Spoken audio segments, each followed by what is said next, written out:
সুলেখা, কি হয়েছে তোমার? হ্যাঁ, এরকম বাড়ির মধ্যে থাকো কেন? তাহলে তো মন আরো বেশি খারাপ হয়ে যাবে।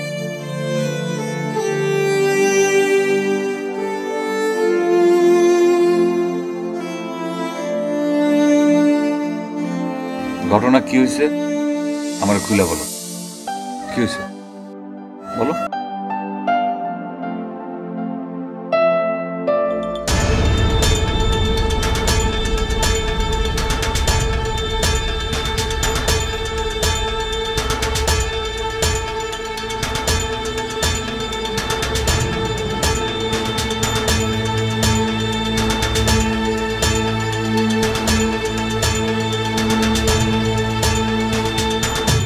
সুলেখা, স্কুলে যাইতেছো?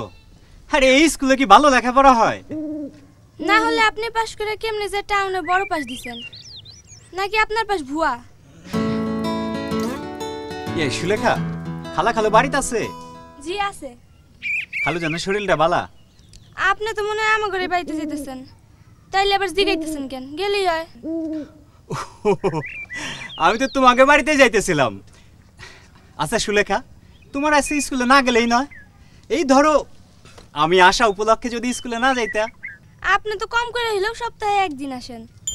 আপনার আসার উপলক্ষে যদি স্কুল কামাই দেই তাহলে তো চলে না। যাই হোক, স্কুলে দেরি আছে। আচ্ছা যাও, স্কুলে যাও। তো তুমি স্কুল থেকে না আসা পর্যন্ত আমি তোমাদের বাড়িতেই আছি। তোমার জন্য একটা দারুণ খবর আনছি, সারপ্রাইজ।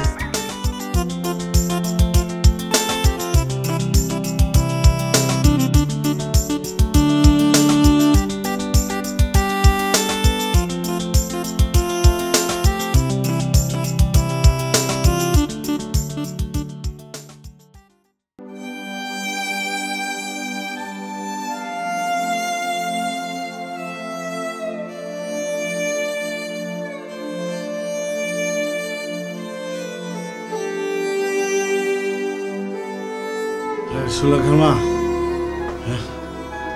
চেয়ারম্যানের কাছে একটু যাইবে নাকি? আমি যেভাবে পড়ে আছি, তোমারে তো ছেলে পেলে নিয়ে না খেয়ে থাকতে হবে। চেয়ারম্যান সাহেবের সাথে আমি কথা কয়েছি, আপাতত নাকি কোনো সরকারি সাহায্য নাই, তাই দিতে পারবে না। কয়েছে খুব বেশি জরুরি হলে তার বাড়ির থেকে 1 মণ ধান এনে চলবার জন্য, আর তোমাকে যেন উপজেলা হাসপাতালে নিয়ে যায়। হাসপাতালে যাবো? আরে হাসপাতালে যে যাবো, সোজা হয়ে তো খাড়াইতে পারি না। ওই শমশের আইসা 2টা ওষুধ দিছিল,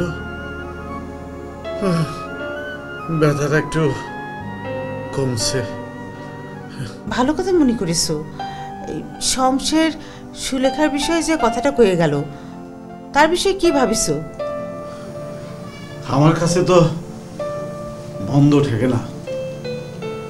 লেখাপড়া শিখবারই যখন যাবে, তখন সাথে যদি হাতের কামটাও শিখে রাখতে পারে, ভবিষ্যতে ভালো হবে। ঠিকই কয়েছে। আসসালামু আলাইকুম। ওয়ালাইকুম আসসালাম। শমশের যে, তুমি অনেকদিন বাঁচবে বাবা। তাই নাকি খালা? তোমার কথা তোমার খালুর মুখে রয়েছে। খালা, খুব ভালো খবর নিয়ে আইছি। আরে সুলেখার হোস্টেলে ভর্তির কাগজপাতি একদম হাতে হাতে করে নিয়ে আইছি। আরে সুলেখার তো কপাল খুবই ভালো। কি করছো? হ্যাঁ খালা। তা খালু, না পায়ের কি অবস্থা? এই ব্যথাটা আছে, কমছে। ব্যথা আছে? দেখি। বেশি না?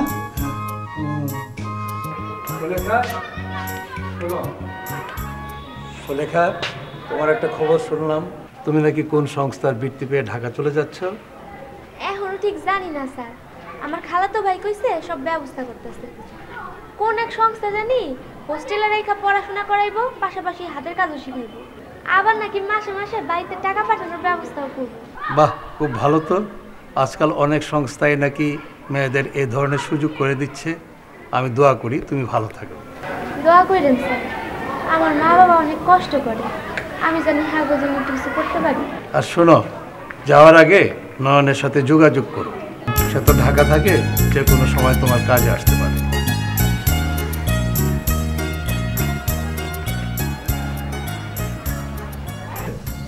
এই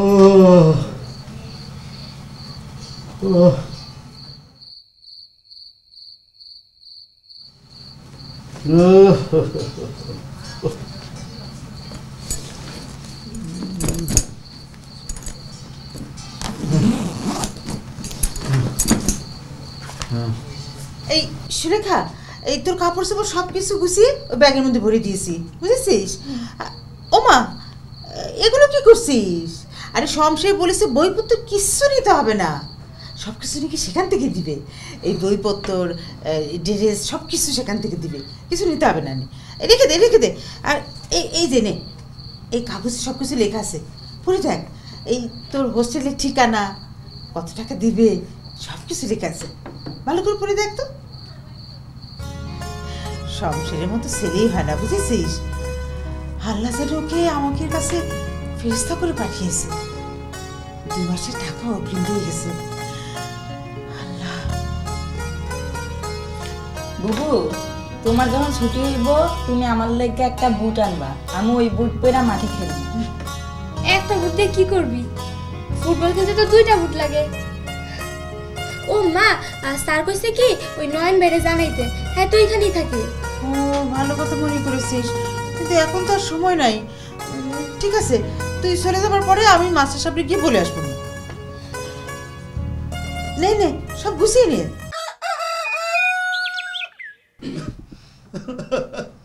বাবা আসি।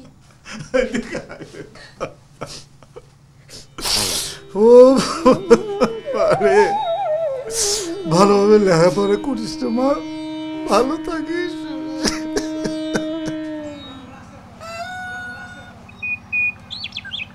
কি হলো খালা? তাড়াতাড়ি করেন, দেরি হয়ে যাচ্ছে তো। সুলেখা, নে মা, তাড়াতাড়ি চল, দেরি হয়ে যাচ্ছে। চল।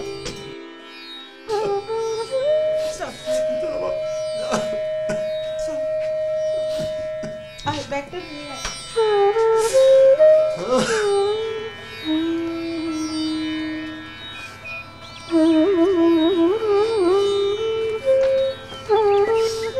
খালা কাঁদতেছেন কে? আরে শুভ কামের সময় কি চোখের পানি ফেলতে হয় নাকি? তাড়াতাড়ি বিদায় দেন। আরে গঞ্জের উপর ওই সংস্থার লোকজন অপেক্ষা করতেছে। উঠে সুলেখা, মোটরসাইকেলে বসো।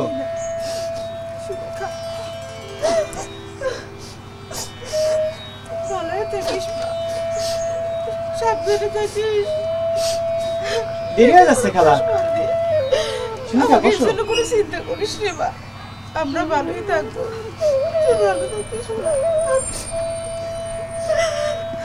সুলেখা, তাড়াতাড়ি বসো। নিজে পা দাও, ব্যাগটা দাও।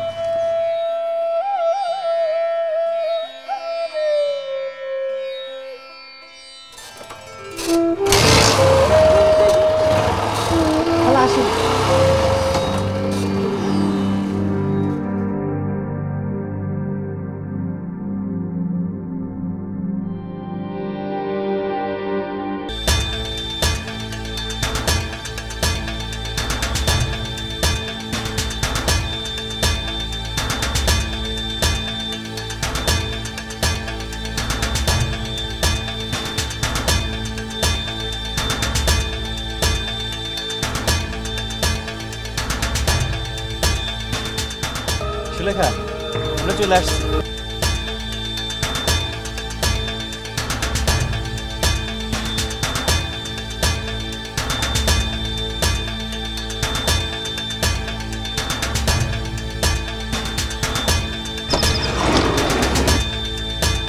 যাও, গাড়িতে উঠে বসো।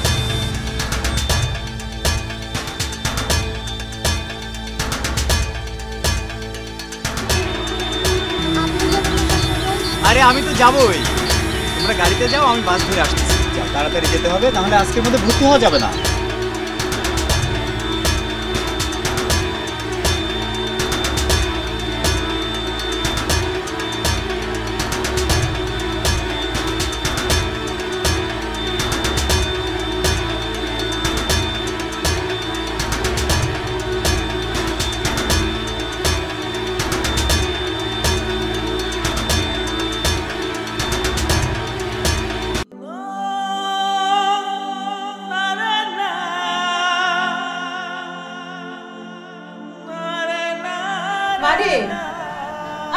কতক্ষণ বারান্দায় দাঁড়া থাকবি মা?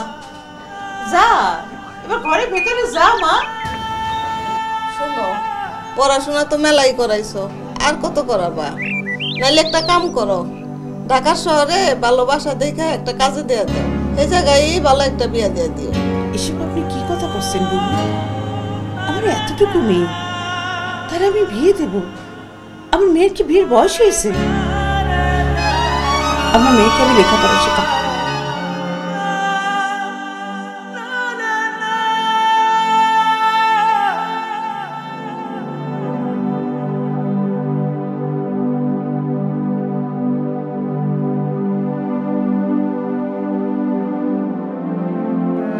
আচ্ছা সুলেখা, আমারে তুমি একটা কথা কও তো, ওগো হাত থেকে তোমরা রক্ষা পাইলা কিভাবে, মানে উদ্ধার হইলা কিভাবে?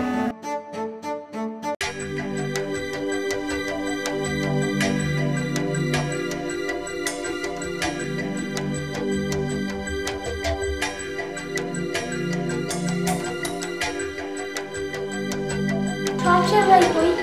হ্যাঁ তো বলছিলাম মানে হোস্টেলে ভর্তি করবো। শমশের, সে তো এই হোস্টেলের জন্যই তোমার বেঁচে গেছে ডার্লিং। আপনি আল্লাহ দোহাই লাগে আমার ছেড়ে দেন, আমি মায়ের কাছে যাবো। যাইবা তো অবশ্যই, তবে মায়ের বাড়িতে না, মাসির বাড়িতে আগে। বর্ডার পার হওয়ার আগ পর্যন্ত তুমি আমার বউ হয়ে থাকবা, আর আমি হইলাম তোমার স্বামী। আসো, মাসির উপরে কিন্তু ট্রেনিং নেই, আসো।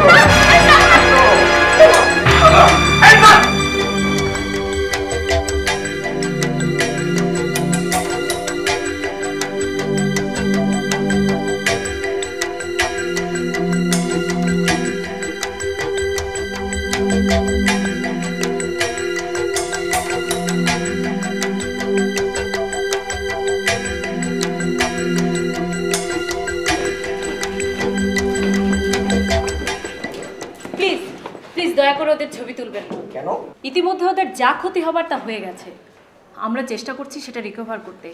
ছবি ছাপলে তো ওদের জন্য আরো ক্ষতি হয়ে যাবে। আপনারা বরং এই ক্রিমিনালদের ছবি তুলুন। তাহলে এই মেয়েগুলোর সম্পর্কে একটু ব্রিফ করুন। বুঝতেই পারছেন, এদেরকে দেশের বাইরে পাচার করার জন্য সংগ্রহ করা হয়েছিল। হয়তো এক একজন এক এক রকম ফাঁদে পড়ে এখানে বন্দী হয়েছে। আমরা একটি সোর্সের মাধ্যমে জানতে পেরে পুলিশকে জানাই। তারপর তো দেখতেই পাচ্ছেন। এখন ওদের কোথায় নিয়ে যাচ্ছেন? আপাতত ওনাদের সেফ হোমে নিয়ে যাওয়া হচ্ছে, পরে শারীরিক এবং মানসিক সুস্থ হলে আমরা এদের ঠিকানা মতো পৌঁছে দেব। তাহলে ম্যাডাম একটা লাস্ট কোশ্চেন করছি, মানব পাচার একটা ভয়ানক রূপ ধারণ করেছে, এর থেকে পরিত্রাণ পাওয়ার উপায়টা কি? সচেতনতা, সচেতনতা এবং আইনের কঠোর প্রয়োগ।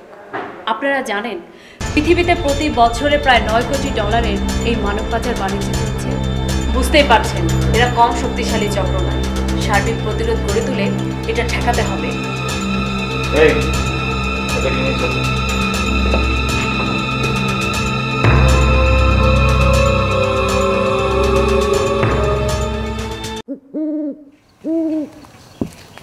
আসসালামু আলাইকুম স্যার। ওয়ালাইকুম আসসালাম। স্যার সুলেখার খবর আনছেন? হ্যাঁ শুনছি, মনটা খুব খারাপ লাগতেছে। মন তো স্যার গ্রামের ব্যক্তিরই খারাপ লাগতেছে, কিন্তু একটা কথা আছে না স্যার, অতি লোভে তাঁতি নষ্ট। এই জায়গায় কিন্তু ওইটাই ঘটছে। কোনো দরকার ছিল সুলেখার মা বাপের এত লোভ করা? হ্যাঁ তা অবশ্য ঠিক, তবে ভালো থাকার স্বপ্ন দেখার মধ্যে তো কোনো লোভ নেই। তাছাড়া আত্মীয় মানুষ এরকম নষ্টামি করবে এটা তো ভাবাই যায় নাই। কি কন স্যার, কিসের আত্মীয়? অনেক দুঃসম্পর্কের আত্মীয়। মেলা দিন পর কোনহান্তে উড়াইয়া জুইরা বইছে, ভালো কইরা খোঁজ খবর না নিয়া এমন একটা বাটপারের কাছে ফুলের মতো মাইয়াডারে দিছে। ঠিক হইছে কন স্যার? তা অবশ্য ঠিক, মানুষকে বিশ্বাস করাই দায়। আমার মেয়েটার এত বড় সর্বনাশ হয়ে গেল। ওভাবে বলবেন না। আমরা যদি সময় মতো সুলেখাকে উদ্ধার করতে না পারতাম তাহলে আরো ভয়ঙ্কর পরিণতি ঘটতে পারত। আসলে আমাদের একটি ভুলের কারণেই সুলেখার মতো বহু শিশুর জীবনে এমন ভয়ানক পরিণতি ঘটছে। আমার এত বড় সর্বনাশ হয়ে গেল আল্লাহ। আমার মেয়ের এত বড় সর্বনাশ করলে আল্লাহ গো। এসব আপনি কি বলছেন?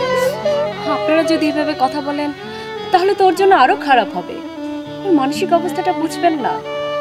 যা হবার তা হয়ে গেছে, এখন আমাদের সবকিছু ভুলে সামনের দিকে তাকাতে হবে। আমাদেরকে আরো বেশি সচেতন হতে হবে, সতর্ক হতে হবে। তাহলে সুলেখার মতো শিশুরা এমন ভয়ানক পরিস্থিতি থেকে রক্ষা পাবে। আপনাদের যে কি বলে ধন্যবাদ দেব।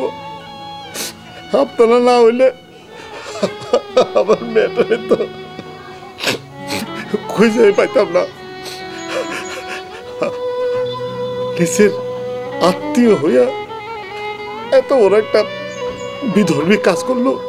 কত ধরনের ফাঁদ যে পেতেছে ওরা। শুনুন, শমশেরকে পুলিশ ধরেছে, যদি ধরা পড়ে তাহলে কিন্তু আপনারা অবশ্যই সাক্ষী দেবেন। অবশ্যই দেব, অবশ্যই দেব, কারণ প্রয়োজনীয় সাক্ষীর অভাবেই ওরা আইনের ফাঁক বলে বের হয়ে আসে।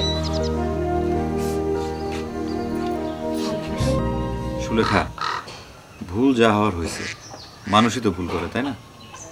আর মানুষের উচিত অতীতের ভুল থেকে শিক্ষা গ্রহণ করা। তোমার জীবনে যে ভুল হয়েছে আর যেন সেই ভুল করার সুযোগ না পায়, সেটা তোমাকে খেয়াল রাখতে হবে। আর একটা কথা, তুমি কখনো মন খারাপ করবা না, কান্নাকাটি করবা না। তুমি যদি মন খারাপ করো, যারা নিন্দুক তারা তো সুযোগ পাওয়া যাবে, তাই না? তুমি চিন্তা করো না, আমি হেড স্যারের সাথে কথা বলবো। আমার জীবনটা তো শেষ হয়ে গেল নয়ন ভাই। দূর পাগলি, তোমার জীবন শেষ হবে কেন? মানুষ প্রতি মুহূর্তে কত দুর্ঘটনায় পড়ে না, রাস্তায় বের হলে পরে ছিনতাই, চুরি, কত কিছু ঘটনা ঘটে। তাতে কি মানুষের জীবন থেমে থাকে? কেন কবিতাটা পড়ো নাই? কাটা হেরি ক্ষান্ত কেন কোমল তুলিতে, দুঃখ বিনা সুখ লাভ হয় কি মইতে। ধৈর্য ধরতে হবে, কষ্ট না করলে জীবনে সফলতা অর্জন করা যায় না, এটা মনে রাখবা। হ্যাঁ,